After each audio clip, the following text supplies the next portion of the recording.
What's going on, y'all? Welcome back to Kid Taj, and today we have another NBA themed video. If y'all didn't know, today was NBA Media Day, which means basically everybody is taking their pictures in their new uniforms and talking to the press for the first time about what it's like to be a member of a new team. So with that, I got a suggestion finally about something, and that's this theme of this video. We're doing the best player on every team heading into 2016-17 training camp.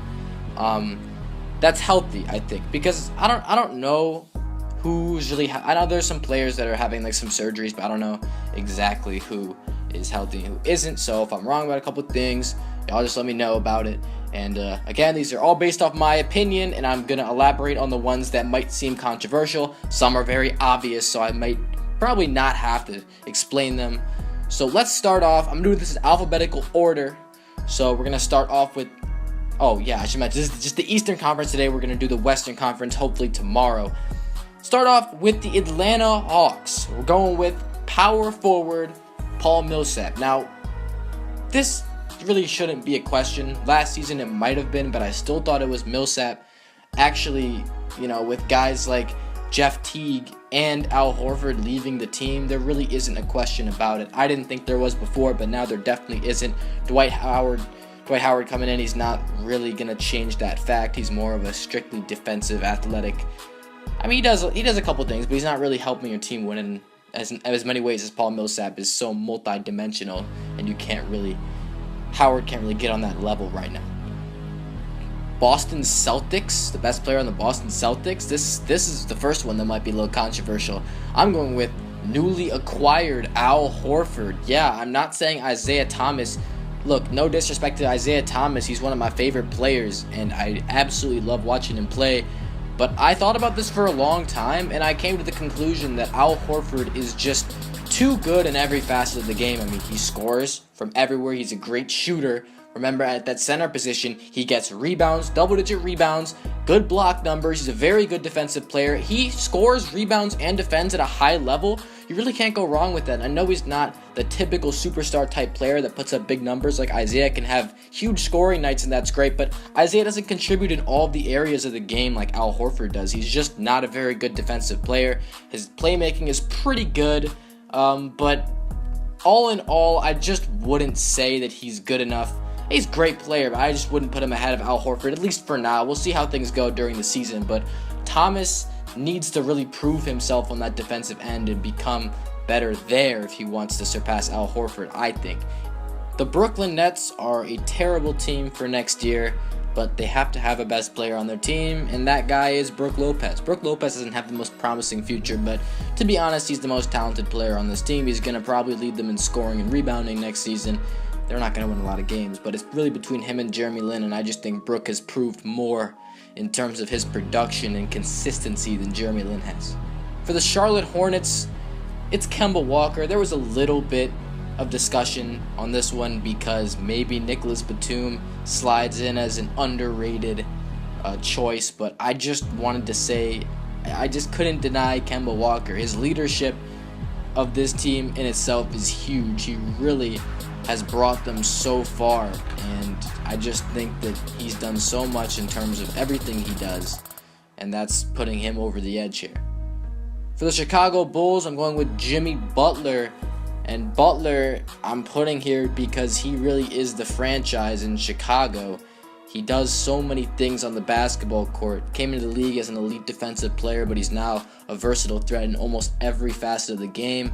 Dwayne Wade is a very good player still at this point of his career. I just don't think that he has the type of fire that Jimmy Butler has, at least right now, because Wade's athleticism has faltered a lot. He's not the same defensive player he used to be, and still can't really space the floor with that three-point shot. Wade is still a very good player.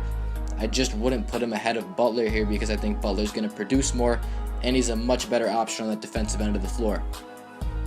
The Cleveland Cavaliers, the best player, it's very obvious. It's Iman Shumpert. No, I'm just kidding. It's LeBron. I mean, I'm not even going to explain. Detroit, Andre Drummond, probably pretty obvious here again. Reggie Jackson might, I don't know. I can't really make a case for Reggie Jackson. Andre Drummond just does so much. He's all over the backboard. I mean, seriously, this guy gets so many rebounds. It's unbelievable. Very good shot blocker, rim protector. He does it Pretty good scorer as well. He can get in the post just a little bit. Free throw shooting is terrible still, but he's still a very dominant force and a rebound machine. For the Indiana Pacers, the best player is PG-13. This should be obvious as well. There's really no one on that team that comes close to Paul George level. I mean, really, Jeff Teague, Al Jefferson? No, it doesn't fly. Miami Heat, unfortunately, this is just such a terrible situation for Chris Bosh, so I don't know. I can't really fathom what's going to happen with him. It just doesn't look great right now. So Hassan Whiteside is the best player on that team right now. What he brings to the table with his rim protection is incredible. For Milwaukee, Giannis Antetokounmpo is the best player on this team. There shouldn't be a whole lot of question about this. He's the unquestioned leader, and he pretty much leads them in almost every statistical category, and he's gonna probably this next year. For the Knicks, it's Carmelo Anthony. Sorry, D-Rose fans, he's just not there yet. Carmelo Anthony has solidified himself as a scoring legend in the NBA. Not in a whole lot of other things, but Melo is still the unquestioned leader of this team, and D-Rose is going to have to take a back seat to Melo, unless, he's willing to get back on that MVP level, which honestly looks very doubtful. But if it happens, they can play side by side and be a dynamic duo. We'll have to see what happens there. In Orlando, Nikola Vucevic, is the best player. This is another one that's not very good because Vucevic doesn't really play defense. He's a great offensive player and he rebounds the ball, but they just don't have a lot of players on this team that are very good. So, you had to put Vucevic. Philadelphia 76ers, I'm going with the guy that's never played an NBA game. Yes, I'm putting Ben Simmons. I project him to be the best player on this team next season. Pretty much because Jahlil Okafor is very inconsistent, doesn't really play defense. Nerlens Noel doesn't really play offense. He's not all that talented. He's a good defensive player. And I don't know who else is there on this team that's going to challenge Joel Embiid. We'll really see. We're going to get to see how good Joel Embiid plays. But for right now, Ben Simmons looks to be the favorite. The Toronto Raptors' best player is Kyle Lowry, not DeMar DeRozan. I could make a video on this, actually, because I have a lot to say on this topic, but I'm going to keep it short right here. Lowry is just so much better at so many things than DeMar DeRozan is. He does everything, including shooting the ball from distance, slashing inside. He rebounds for his height and position. He's a great playmaker. He defends well. DeRozan doesn't do half of those things all that well. He's more of just a mid-range pull-up guy, and he's way more one-dimensional. Still a very productive player for the Raptors, but Lowry takes the cake right there. John Wall is the best player on the Wizards, and this shouldn't surprise anyone. He's just so dominant at that point guard position. Just wish he had some help over there in Washington because things do not look good, especially with the chemistry between him and Bradley Beal. Speaking of Beal, Beal's always injured. There's no way he was going to be better than John Wall on this list, but John Wall does it all.